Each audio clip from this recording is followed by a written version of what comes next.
dia 2 de agosto, publiquei aqui no canal uma análise técnica sobre o que acontece quando um país decide descumprir a lei Magnitsky americana. O vídeo foi amplamente questionado nos comentários, muitos duvidaram que isso pudesse realmente acontecer, que o Brasil teria coragem de entrar em confronto direto com o sistema financeiro americano. Teve até investidor enlatado fazendo vídeo rebatendo com medo de perder mais clientes que já estão pensando em tirar seus ativos do Brasil para se proteger. Eu entendo a incredulidade. Durante décadas, países têm se curvado diante das sanções americanas. A regra sempre foi: quando Washington pressiona, o mundo cede. Mas hoje, dia 18 de agosto de 2025, o ministro Flávio Dino do Supremo Tribunal Federal tomou uma decisão que mudou esse paradigma. Ele determinou que as empresas e instituições financeiras brasileiras estão proibidas de cumprir quaisquer sanções estrangeiras sem autorização expressa da Justiça brasileira, mais precisamente do STF. Para contextualizar a gravidade da situação, no último sábado mostrei para vocês o caso de Carrie Lam, ex-chefe executiva de Hong Kong, uma mulher que controlava uma das maiores praças financeiras do mundo, com salário anual de $672 mil,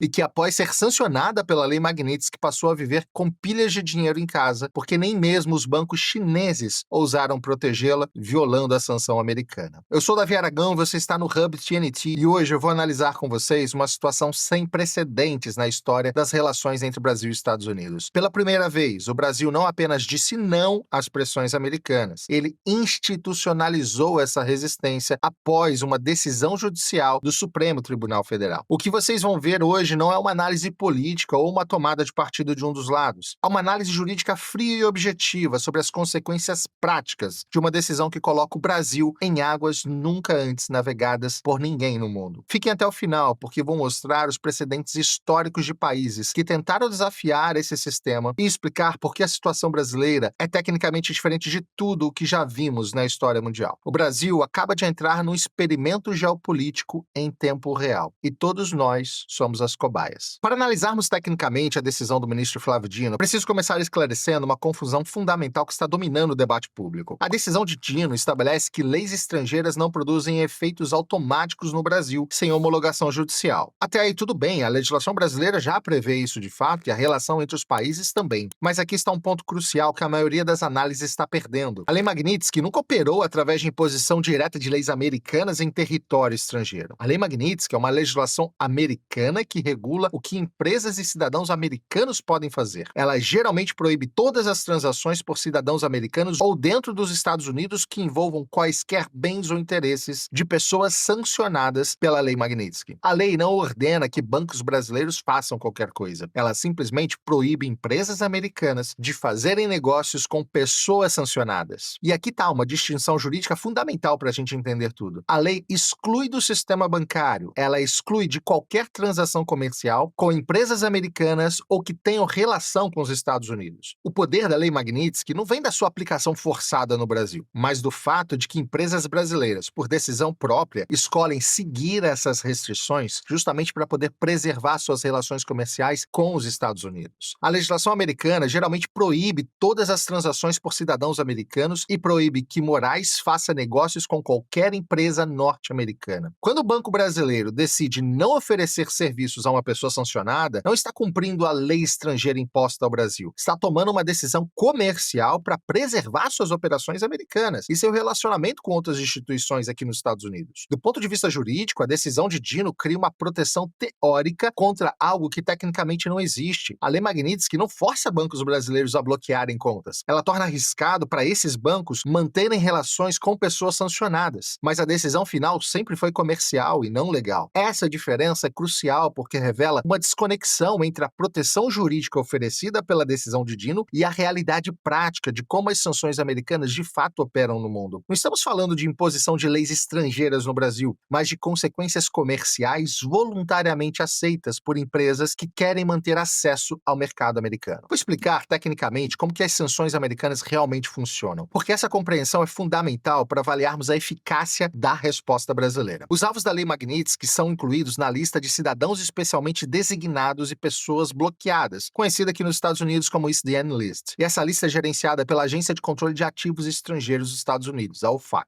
Estar nessa lista significa que qualquer empresa americana que mantenha operações significativas nos Estados Unidos não pode fazer negócio com a pessoa sancionada. A mecânica não é de imposição direta, mas de criação limitação de incentivos econômicos. Empresas que descumprem essas regras podem receber multas milionárias e até perder a operação nos Estados Unidos caso não descumpram essas regras. É esse risco econômico que leva empresas ao redor do mundo inteiro a voluntariamente implementarem as restrições definidas pelos americanos. Entre as maiores instituições financeiras do Brasil, é comum que os bancos mantenham operações nos Estados Unidos e subsidiárias ou dependências em território americano. São os casos de Bradesco, Itaú Unibanco, BTG Pactual e até mesmo do Banco do Brasil. Esses bancos não seguem sanções americanas porque são forçados por lei brasileira, mas porque têm operações aqui nos Estados Unidos que ficariam em risco se descumprissem as regulamentações americanas. Para contextualizar tecnicamente, quando Alexandre de Moraes foi sancionado, isso proíbe que ele tenha qualquer vínculo financeiro com qualquer cidadão dos Estados Unidos. Não há nenhuma lei americana determinando que bancos brasileiros bloqueiem contas de Alexandre de Moraes. O que existe é a proibição de qualquer operação que envolva dólares ou empresas americanas. A diferença é sutil, mas juridicamente fundamental. Bancos brasileiros que decidem bloquear operações de pessoas sancionadas não estão cumprindo leis estrangeiras impostas ao Brasil. Estão tomando decisões comerciais baseadas no cálculo de risco e benefício das suas operações internacionais. A decisão de Dino oferece proteção jurídica contra algo que, tecnicamente, não é uma imposição legal externa, mas uma consequência comercial de decisões empresariais autônomas. Essa mecânica explica por que países como Irã, Rússia e outros não conseguiram se proteger simplesmente declarando que não cumpririam sanções americanas. O poder das sanções não está na imposição legal direta, mas na criação de custos econômicos que tornam comercialmente inviável para qualquer empresa que tenha relacionamento com empresas americanas simplesmente ignorá-las. Agora chegamos ao ponto técnico central. Por que a decisão do ministro Flávio Dino pode ser considerada, do ponto de vista prático, uma medida de eficácia muito limitada? A decisão determina que leis, atos administrativos e ordens executivas de países estrangeiros não têm validade no Brasil sem homologação da justiça brasileira. Mas essa proteção não aborda a mecânica real através da qual as sanções americanas de fato operam. Deixa eu ilustrar como um exemplo prático. Um banco brasileiro que mantém operações nos Estados Unidos precisa decidir se oferece serviços a Alexandre de Moraes. A decisão de Dino diz que o banco não é obrigado a cumprir a lei Magnitsky, mas o banco sabe que, a partir do momento que ele continua mantendo relações com o ministro Alexandre de Moraes, suas operações americanas podem ser sancionadas pelo governo americano, resultando em multas milionárias, em alguns casos de bilhões de dólares, ou até mesmo a perda de licenças operacionais aqui nos Estados Unidos. Do ponto de vista jurídico brasileiro, o banco tem proteção legal para manter relações com Moraes aí no Brasil. Porém, do ponto de vista comercial prático, o banco ainda enfrenta a escolha entre preservar essa relação específica ou manter acesso ao sistema financeiro americano. A prática mostra que qualquer empresa que tenha conexão comercial relevante com os Estados Unidos deve negar serviços às pessoas sancionadas. Não por imposição legal, mas por um cálculo comercial. A decisão do Flávio Dino cria um dilema jurídico interessante, mas não resolve o dilema comercial fundamental. Bancos brasileiros agora têm uma decisão judicial brasileira determinando que podem manter relações com pessoas sancionadas, mas ainda enfrentam custos econômicos reais se escolherem fazer isso. Essa situação gera o que podemos chamar de proteção jurídica oca. Existe proteção legal formal, mas os incentivos econômicos que motivam o cumprimento das sanções permanecem inalterados. A decisão do Dino até oferece uma saída legal, mas não elimina os custos comerciais de manter relações com Alexandre de Moraes. Do ponto de vista técnico, isso significa que a decisão de Flávio Dino funciona principalmente como uma declaração de soberania simbólica, mas pode ter uma eficácia prática extremamente limitada. Empresas brasileiras ainda precisarão escolher entre suas operações americanas e o cumprimento da decisão brasileira, e essa escolha será baseada em cálculos comerciais e não em obrigações legais. Para analisarmos o cenário prático de implementação da decisão do Dino, deixa eu contextualizar como que empresas brasileiras podem responder a essa nova realidade jurídica. A decisão vedou que bancos e empresas brasileiras cumpram ordens externas sem chancela do STF. Mas isso não elimina os dilemas comerciais que essas empresas enfrentam, certo? No primeiro cenário, a gente pode atribuir a um compliance seletivo baseado em risco. Empresas brasileiras podem adotar estratégias diferenciadas, baseadas no tamanho das suas operações aqui nos Estados Unidos. Bancos com operações substanciais aqui na América podem continuar seguindo sanções americanas, argumentando que fazem isso por decisão comercial autônoma e não por cumprimento de leis estrangeiras. Empresas com operações limitadas nos Estados Unidos podem usar a decisão de Dino como proteção para manter relações comerciais com as pessoas sancionadas. Já no segundo cenário, a gente pode ver a fragmentação do sistema financeiro. Pode emergir uma divisão entre as instituições que querem preservar as relações com os Estados Unidos e, de outro lado, bancos, principalmente estatais, como o Banco do Brasil, que seguem rigorosamente a decisão brasileira, ainda que isso custe relacionamento com os americanos. americanos. Isso criaria um sistema financeiro doméstico com duas velocidades diferentes, onde diferentes bancos ofereceriam diferentes níveis de exposição a riscos de sanções americanas.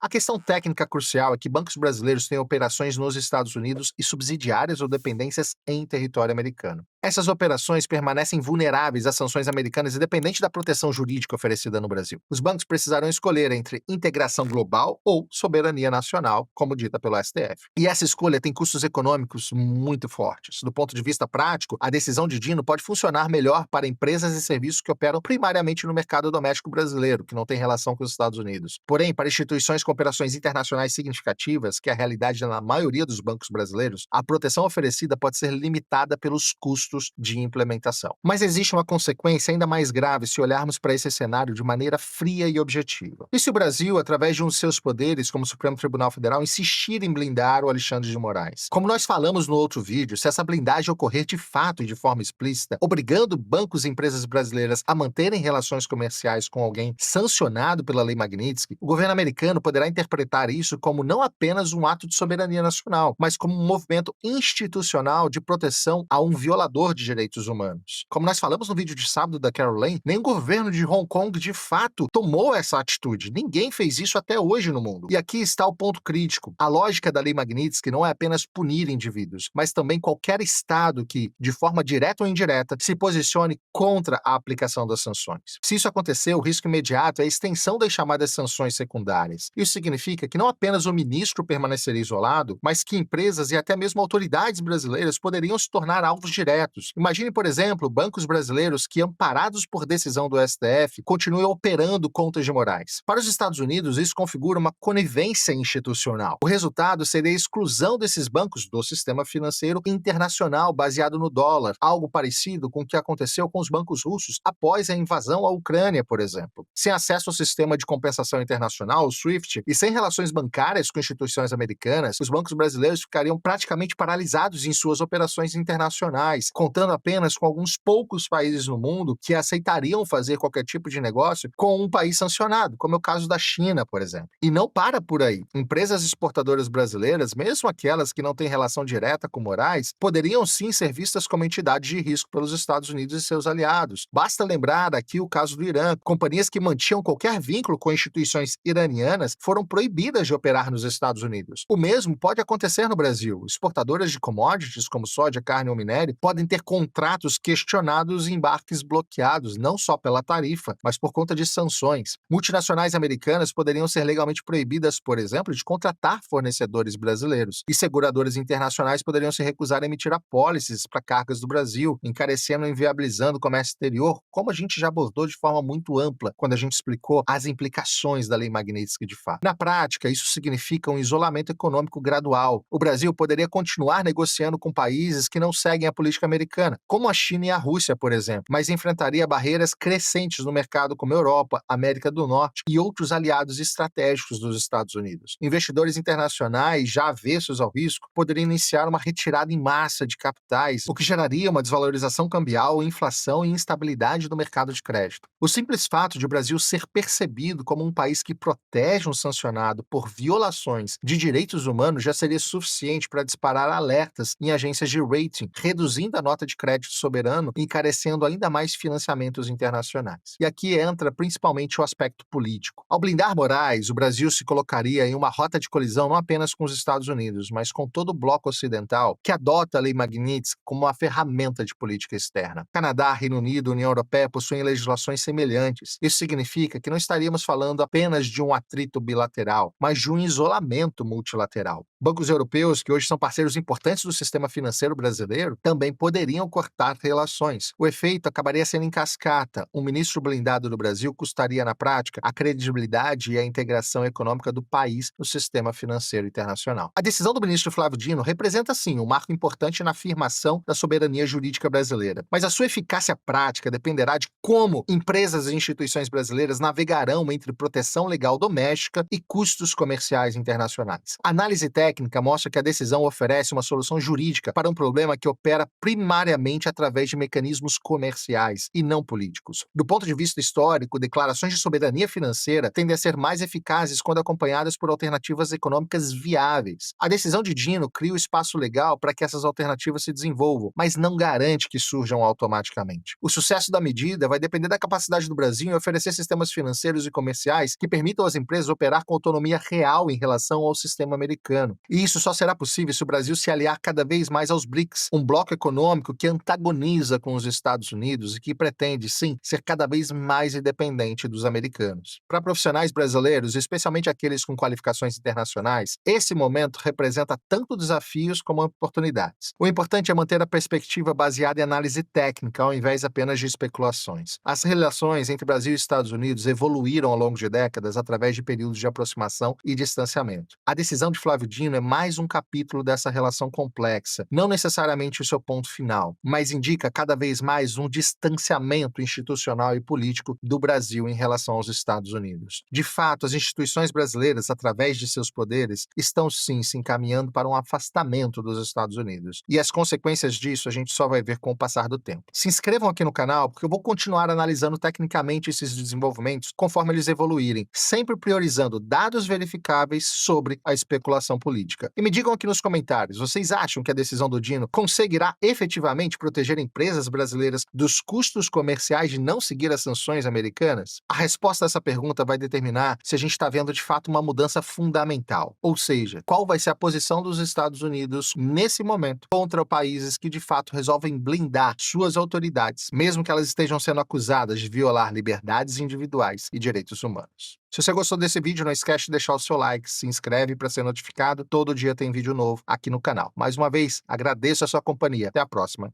Tchau.